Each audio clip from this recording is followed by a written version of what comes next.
Good evening, little braves. I'm Mrs. Smith, and I will be your bedtime reader tonight.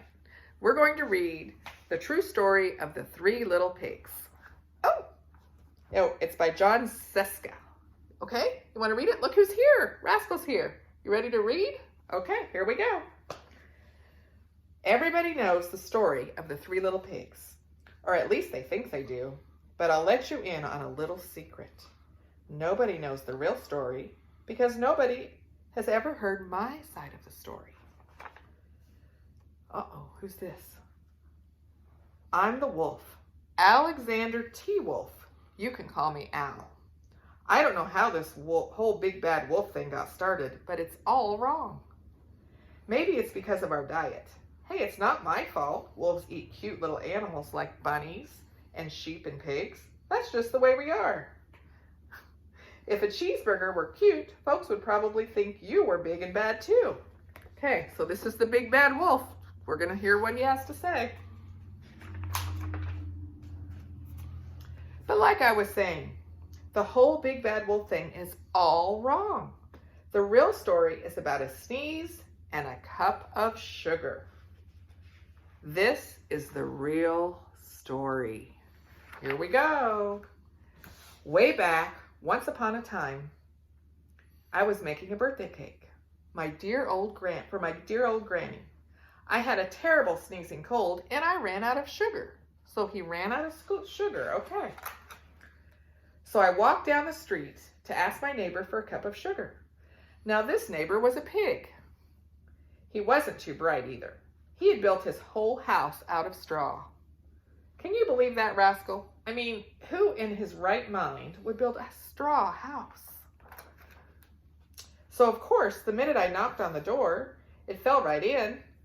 I didn't want to just walk in someone else's house, so I called, little pig, are you in? I was just about to go home without the cup of sugar for my dear old granny's birthday cake. That's when the nose started to itch. I felt a sneeze coming on. Oh, well, I huffed and I snuffed and, oh no. Oh, yes, I sneezed. I sneezed a great big sneeze. And you know what? The whole darn straw house, it fell down, rascal. And right in the middle of the pile of straw was the first little pig, dead as a doornail. He had been home the whole time. It seemed like a shame to leave a perfectly good ham dinner lying out there in the straw, so I ate him up. Think of it as a big cheeseburger just laying there. Oh, I was feeling a little better, but I still didn't have my cup of sugar, so I went to the next neighbor's house. This neighbor was the first little pig's brother. He was a little smarter, but not much. He had built his house out of sticks. See his house? I rang the bell on the stick house. Nobody answered. I called, Mr. Pig, are you in? He yelled back, go away, wolf. You can't come in. I'm shaving the hairs on my chinny chin. Oh. I had just grabbed the doorknob when I felt another sneeze coming on. I huffed and I snuffed and I tried to cover my mouth, but I sneezed, a great big sneeze. Yes, rascal.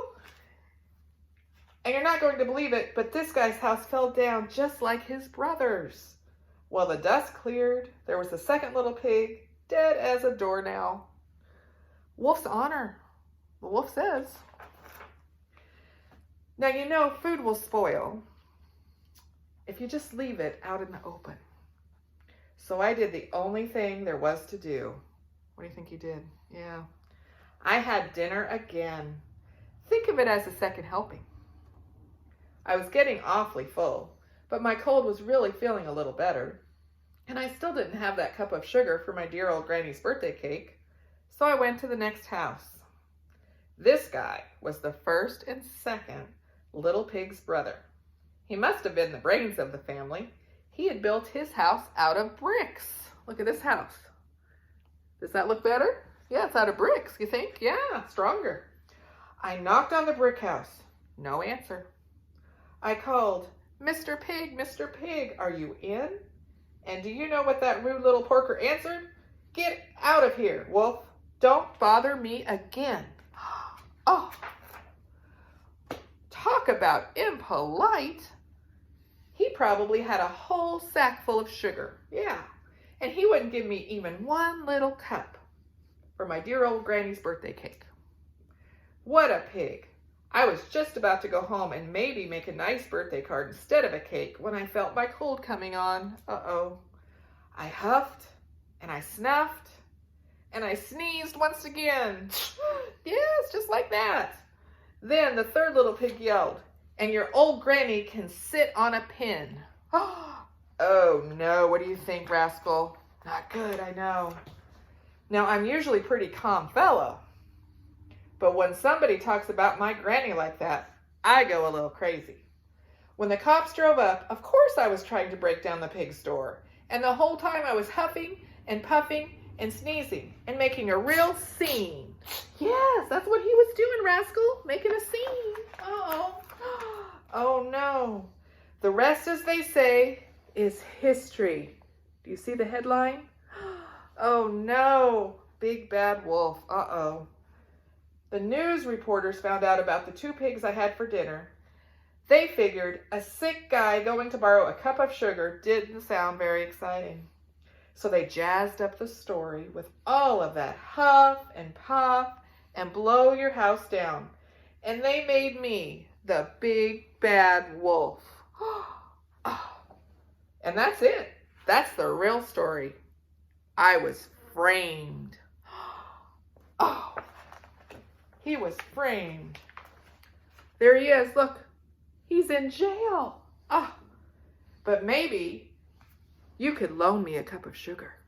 Okay. Thanks for listening. Have a great night. Yeah, you tell him, rascal. Bye-bye.